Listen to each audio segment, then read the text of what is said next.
Hello friends, welcome my channel. BPSC TRE 4 TGT PGT के लिए most important question history के लेकर आए हैं, जो एग्जाम्स के लिए बहुत ही इंपॉर्टेंट हैं। तो अगर आप चैनल पर नए हैं तो चैनल को सब्सक्राइब कर लीजिए, क्योंकि इस चैनल पर डेली ऐसे प्रैक्टिस सेट करवाई जाती है और आगे भी करवाई जाएगी और सभी सब्जेक्ट की लगभग करवाई जाती है। तो चलिए इसका हम पहला प्रश्न देखते हैं। और हाँ, इसका प्लेलिस्ट भी बन गया है, तो जितना भी शुरू से करवाया गया है प्रैक्टिस सेट तो आप देख सकते हैं पूरा। तो इसका हम पहला प्रश्न देखते हैं। पहला प्रश्न दिया है, सिंधु घाटी सभ्यता के प्रमुख नगर का नाम क्या है जिसका पश्चिमी एशिया से व्यापारिक संबंध था। ऑप्शन फर्स्ट दिया रोपड़, बी है संगोल, सी है कालीबंगन, डी है उपर्युक्त में से एक से अधिक, ई है उपयुक्त से कोई नहीं। इसका राइट आंसर सी हो जाएगा, कालीबंगा जो है वो सही हो जाएगा। ठीक है, यह सिंधु घाटी सभ्यता का प्रमुख नगर है जो पश्चिमी एशिया से व्यापारिक संबंध था। ऑप्शन नंबर सी इसका सही हो जाएगा। इसकी खोज 1952 में अमलानंद घोष ने की थी। बीके थापर और बीबी लाल ने 1961 से 69 तक यहाँ उत्खनन कार्य किया इन्होंने। और कालीबंगा में खुदाई से मिट्टी के बर्तन मिले हैं, टेराकोटा की मूर्तियाँ मिली हैं और सिंधु लिपि वाली मोहरों सहित कई कलाकृतियाँ का भी यहाँ पता चला है। ठीक है, तो बहुत ही इम्पोर्टेंट है कालीबंगन। और यहाँ से काले रंग की चूड़ियाँ भी मिली है, तो याद रखिएगा। ऑप्शन नंबर इसका थर्ड सही हो जाएगा। नेक्स्ट क्वेश्चन देखते हैं। मोहनजोदड़ो से प्राप्त नर्तकी की मूर्ति किस धातु से बनी है। मोस्ट इंपॉर्टेंट क्वेश्चन है नर्तकी की मूर्ति। सबसे पहले तो नर्तकी की मूर्ति पूछ लेता है कि कहाँ से मिली है, तो मोहनजोदड़ो से मिली है। ठीक है, और ये किस धातु से बनी है, तो कांस्य धातु से बनी है। ऑप्शन नंबर सी इसका सही हो जाएगा। ठीक है, ऑप्शन नंबर इसका सी सही हो जाएगा। हड़प्पा वासियों द्वारा कांस्य ढलाई की कला की व्यापक पैमाने पर अभ्यास किया गया था, तभी तो कांस्य की मूर्तियाँ मिली हैं। और इनकी कांस्य प्रतिमाओं को लास्ट वैक्स तकनीक का उपयोग करके बनाया गया था। तो ये भी याद रखिएगा किस तकनीक से बनाया गया था, लास्ट वैक्स। ठीक है, तो और यह मूर्ति जो थी नृत्य मुद्रा में थी। इससे अब पता चलता है कि इसका व्यवसाय जो था वो नृत्य होगा। ऑप्शन नंबर सी सही हो जाएगा। नेक्स्ट क्वेश्चन देखते हैं। सिंधु घाटी सभ्यता में किस जानवर की पूजा के प्रमाण मिले हैं। ऑप्शन फर्स्ट दिया कुबड़दार बैल, बी है घोड़ा, सी है गाय, डी है प्रमुख से अधिक, ई है प्रमुख से कोई नहीं। इसका right answer option number A हो जाएगा। सिंधु घाटी सभ्यता में कुबड़दार बैल की जो है पूजा के प्रमाण मिले हैं। यहाँ मंदिर के साक्ष्य बिल्कुल भी नहीं मिले हैं। यहाँ पेड़ों की पूजा होती थी और जानवरों की पूजा होती थी। ऑप्शन नंबर इसका ए सही हो जाएगा। ठीक है, इसमें सबसे महत्वपूर्ण, इस सभ्यता में सबसे महत्वपूर्ण जो था वो कुबड़ वाला बैल ही था। ठीक है, इसकी पूजा करते थे। मोहनजोदड़ो में प्राप्त पशुपति की मोहर की खोज के आधार पर इतिहासकारों पुरातत्वविदों का मानना है कि सिंधु घाटी सभ्यता के जो लोग थे वो भगवान शिव की उपासना करते थे। ठीक है, नेक्स्ट क्वेश्चन देखते हैं।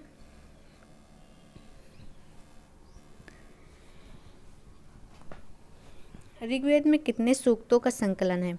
ऑप्शन ए दिया है 1020, बी है 1017, सी है 1080, डी है प्रमुख से अधिक, ई है प्रमुख से कोई नहीं। तो इसका राइट आंसर हो जाएगा ऑप्शन नंबर ई, क्योंकि ऑप्शन में इसमें नहीं आंसर दिया है, तो ई सही हो जाएगा, ऊपर में से कोई नहीं। अब ऋग्वेद में कितने सूक्त थे पूछा है, तो इसका हो जाएगा 1028 सूक्त थे। कितने थे, 1028 सूक्त थे और 10 मंडल थे। ठीक है, और वर्तमान में इनकी मंत्रों की जो संख्या है वो 10,462 है। तो याद रखिए, पूछ लेते हैं कितने मंडल हैं, कितने सूक्त हैं, कितने मतलब मंत्र हैं। ठीक है, तो इसका राइट आंसर ऑप्शन नंबर इसका ई हो जाएगा। ऋग्वेद जो है वो सनातन धर्म का सबसे प्रारंभिक स्रोत है। ऋग्वेद की रचना प्रारंभिक वैदिक युग में हुई थी। इसकी रचना काल जो है 1500 ईसा पूर्व से 1000 ईसा पूर्व के बीच माना जाता है। नेक्स्ट क्वेश्चन देखते हैं। किरातार्जुनी किसने लिखा था। ऑप्शन ए दिया है भट्टी, बी है शूद्रक, सी है कालिदास, डी है प्रमुख से अधिक, ई है प्रमुख से कोई नहीं। तो इसका राइट आंसर ई हो जाएगा, क्योंकि ऑप्शन में नहीं दिया है। किरातार्जुनी किसने लिखा था? तो इसके रचनाकार भारवी थे, महाकवि भारवी थे, जो कि 7वीं सदी में लिखी गई थी। ठीक है, और इस संस्कृत भाषा में लिखी गई। नेक्स्ट क्वेश्चन देखते हैं। वैदिक काल में प्रयुक्त पूर्व का अर्थ क्या है? ऑप्शन ए दिया दुर्ग, बी है व्यापार, सी बाजार, डी है प्रमुख से अधिक, ई है प्रमुख से कोई नहीं। तो इसमें पूछा गया पूर्व का क्या अर्थ है? तो इसका राइट आंसर ए हो जाएगा। पूर्व को दुर्ग कहा कहते थे वैदिक युग में। ऑप्शन बी इसका ए सही हो जाएगा। ठीक है, दुर्ग या किला भी कहते थे। भारत में मिले दुर्ग या किले के सबसे प्राचीन अवशेष जो है वो सिंधु घाटी के ही हैं। किलेबंदी के सबसे प्राचीन अवशेष हड़प्पा काल के कुछ पहले कोट डीजे स्थान से भी प्राप्त हुए हैं। नेक्स्ट क्वेश्चन है, ऋग्वेद में तत्क्षण किसे कहते थे? ऑप्शन ए दिया बढ़ई, बी है लोहार, सी कुम्हार, डी है प्रमुख से अधिक, ई है प्रमुख से कोई नहीं। इसका राइट आंसर ए हो जाएगा। तत्क्षण जो कहते थे वो बढ़ई को कहते थे। नेक्स्ट क्वेश्चन है, मौर्यकालीन काकड़ी किस धातु के बने सिक्के थे? ऑप्शन ए दिया तांबा, बी है लोहा, सी चांदी, डी प्रमुख से एक से अधिक, ई प्रमुख से कोई नहीं। इसका राइट आंसर ए हो जाएगा। काकड़ी जो बने होते थे वो तांबा धातु से बने होते थे। विश्व का पहला गणतंत्र वैशाली में किसके द्वारा स्थापित किया गया था? तो इसका राइट आंसर हो जाएगा ऑप्शन नंबर ई। ठीक है, विश्व का पहला गणतंत्र वैशाली में किसके द्वारा स्थापित किया गया था? 6वीं शताब्दी ईसा पूर्व में वैशाली पर लिच्छवी वंश का शासन था, जो कि ऑप्शन में नहीं दिया है इन तीनों में, तो ऑप्शन नंबर ई हो जाएगा। नेक्स्ट क्वेश्चन देखते हैं। विश्व का पहला, फिर वही क्वेश्चन आ गया। कौटिल्य का अर्थशास्त्र कितने अधिकरणों में विभाजित है? मोस्ट इंपॉर्टेंट क्वेश्चन है और ये यूपीएससी लेवल तक भी पूछा जाता है। ठीक है, तो इसका राइट आंसर ऑप्शन नंबर ई हो जाएगा। फिर ऑप्शन में नहीं दिया है सही से। ठीक है, कौटिल्य का अर्थशास्त्र जो है वो 15 भागों में लिखा गया है, 15 भागों में विभाजित है। ये ऑप्शन में नहीं दिया है। ठीक है, और 180 जो है वो उपभाग हैं इसके। 150 अध्यायों तथा 380 कारिकाओं में विभाजित है। इसमें लगभग 6000 श्लोक हैं। नेक्स्ट क्वेश्चन देखते हैं। इल्तुतमिश ने बिहार में अपना प्रथम सूबेदार किसे नियुक्त किया था? ऑप्शन दिया एवाज, बी नासिरुद्दीन महमूद, सी आली मर्दन। इसका राइट आंसर ऑप्शन नंबर हो जाएगा ई। ई में क्या दिया है कि इनमें से कोई नहीं होगा,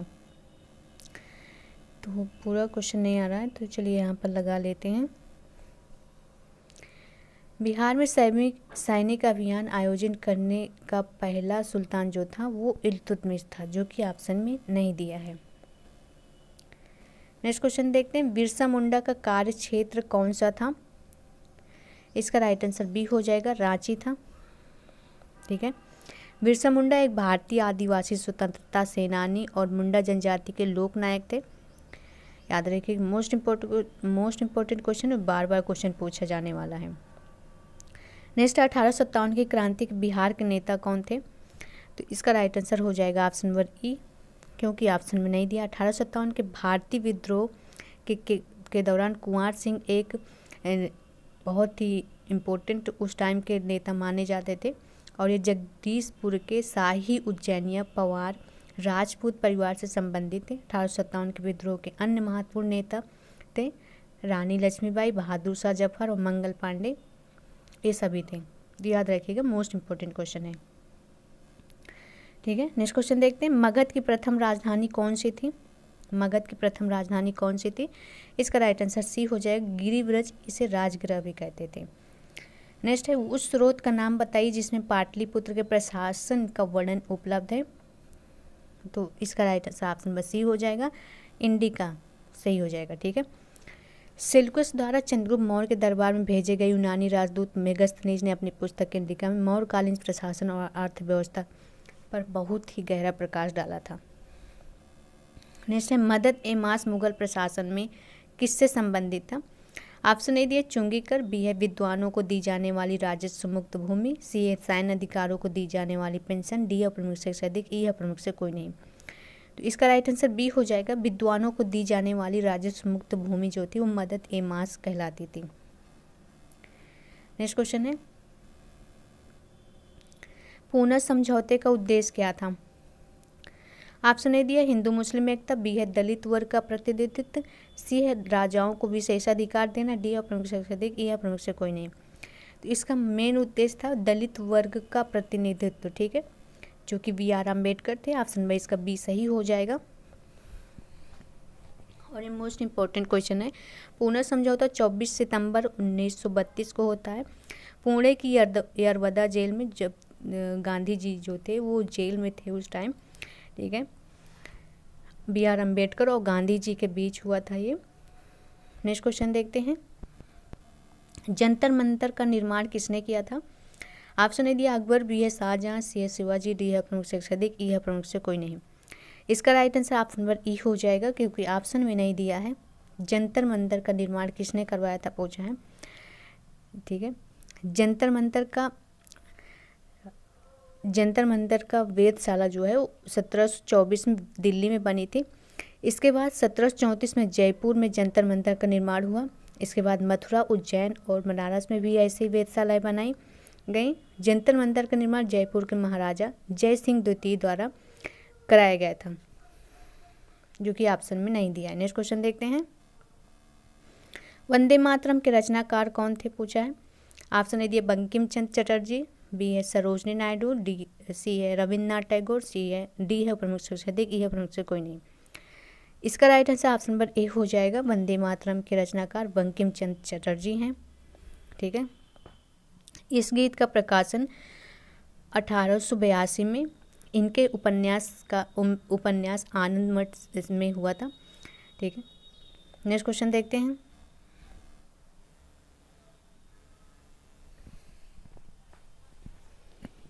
क्रिस्टोफर कोलंबस 1992 में अमेरिका का महान खोजकर्ता किस देश द्वारा वित्त पोषित किया गया था? इसका राइट आंसर सी हो जाएगा, स्पेन द्वारा किया गया था। नेक्स्ट क्वेश्चन देखते हैं, बोस्टन टी पार्टी इतिहास की एक महत्वपूर्ण घटना किससे संबंधित है? इसका राइट आंसर ए हो जाएगा, अमेरिका का स्वतंत्रता संग्राम से संबंधित है। नेक्स्ट क्वेश्चन है, अमेरिका के इतिहास में 4 जुलाई 1776 क्यों महत्वपूर्ण मानी जाती है? तो इसका राइट आंसर सी हो जाएगा, ये अमेरिकी स्वतंत्रता की घोषणा से संबंधित है। नेक्स्ट क्वेश्चन देखते हैं, फ्रांसीसी क्रांति के समय फ्रांस का शासक था कौन था? मोस्ट इंपॉर्टेंट क्वेश्चन है।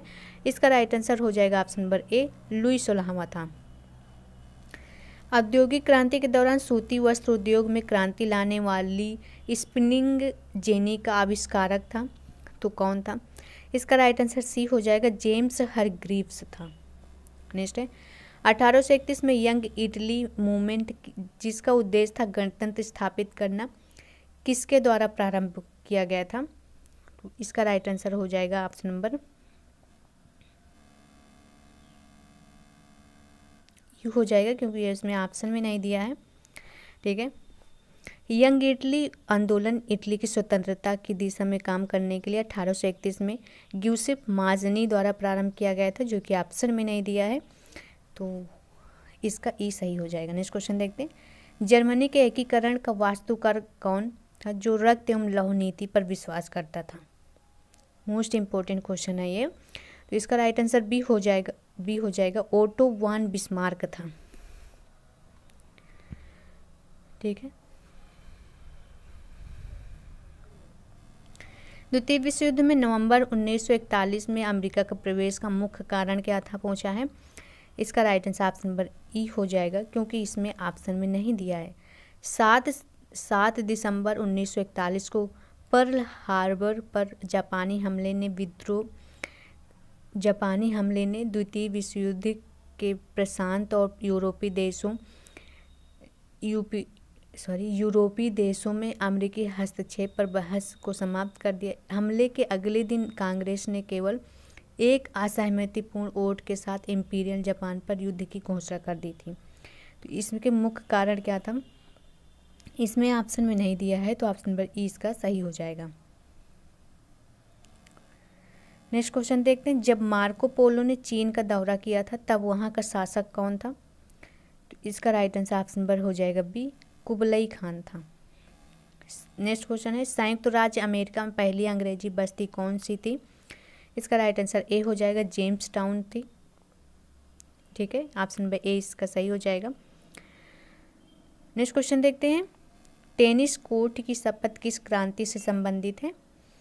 इसका राइट आंसर हो जाएगा सी, फ्रांसीसी से संबंधित है।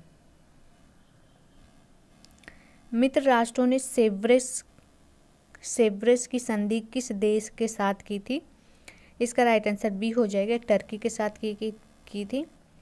ठीक है, 10 अगस्त 1920 को हुआ था। नेक्स्ट देखते हैं, 1733 में फ्लाइंग शटल मशीन का आविष्कार किसने किया था? इसका राइट आंसर हो जाएगा ऑप्शन नंबर बी, जानके ने किया था। नेक्स्ट है, किस संधि के द्वारा 30 वर्षीय युद्ध की समाप्ति हुई थी? तो इसका राइट आंसर हो जाएगा ऑप्शन नंबर बी, वेस्टफेलिया की संधि के द्वारा 30 वर्षीय युद्ध की समाप्ति हो गई थी। नेक्स्ट क्वेश्चन देखते हैं, पेरिस शांति सम्मेलन इटली का प्रतिनिधित्व किसने किया था? इसका राइट आंसर बी हो जाएगा, आर लेडो ने किया था। नेक्स्ट क्वेश्चन है, वैंकूवर जाने के लिए कोमागाटा मारू जहाज किराए पर किसने लिया था? तो इसका राइट आंसर ऑप्शन नंबर हो जाएगा ई, क्योंकि इसमें ऑप्शन में नहीं दिया है, सॉरी, इसका राइट आंसर हो जाएगा option number B, Gurmeet Singh हो जाएंगे। ठीक है, सिंगापुर में रहने वाले एक भारतीय ठेकेदार गुरमीत सिंह ने पूर्वी और दक्षिण पूर्वी भारत में रहने वाले भारतीयों को वैंकूवर तक पहुंचाने के लिए एक जहाज किराए पर लिए थे। नेक्स्ट क्वेश्चन देखते हैं, शोर कमेटी की स्थापना से कौन संबंधित नहीं थे? इसका राइट आंसर हो जाएगा ऑप्शन नंबर सी, भगवान सिंह जो थे नहीं है थे। नेक्स्ट है, महात्मा गांधी ने किस घटना को हिमालयी भूल कहा था? इसका right answer option number B हो जाएगा, चौरी चौरा कांड हुआ था, कांड को हिमालयी भूल कहा था गांधी जी ने। चौरी चौरा कांड 4 फरवरी 1922 को होता है। ठीक है, इसमें क्या होता है कि वहाँ की पुलिस जो थी असहयोग आंदोलन में भाग लेने वाले प्रदर्शनकारियों के एक बड़ी समूह पर गोलीबारी की थी, और इसके विद्रोह में जो भारतीय थे उन्होंने एक पुलिस स्टेशन पर आग लगा दी थी। उसमें बहुत सारे पुलिसकर्मी जो थे वो मारे गए थे, 22 पुलिसकर्मी लगभग मारे गए थे, उसमें उनकी मौत हो गई थी। तो इसलिए इन्होंने कहा था कि ये हिमालयी भूल थी। नेक्स्ट है, चटगांव शस्त्रागार पर हमले के दौरान कौन महिला क्रांतिकारी मारी गई थी? ऑप्शन फर्स्ट दिया प्रीतिलता वाडेकर, बी है कल्पना दत्त, सी है शांति घोष, डी अपने से अधिक, ई अपने से कोई नहीं। इसका राइट आंसर ए हो जाएगा, प्रीतिलता वाडेकर जो थी वो चटगांव शस्त्रागार पर हमले के दौरान मारी गई थी। नेक्स्ट है, इनमें से कौन क्रांतिकारी काकोरी ट्रेन कांड से संबंधित नहीं था? तो इसका राइट आंसर हो जाएगा ऑप्शन नंबर सी, प्रफुल्ल चाकी जो थे ये नहीं संबंधित थे। काकोरी ट्रेन डकैती भारत में ब्रिटिश शासन के खिलाफ भारतीय स्वतंत्रता आंदोलन के दौरान 9 अगस्त 1925 को लखनऊ के पास काकोरी गांव में हुई थी। ठीक है, इसमें अशफाक उल्ला खान थे, राम प्रसाद बिस्मिल थे, लेकिन प्रफुल्ल चाकी नहीं थे। ठीक है,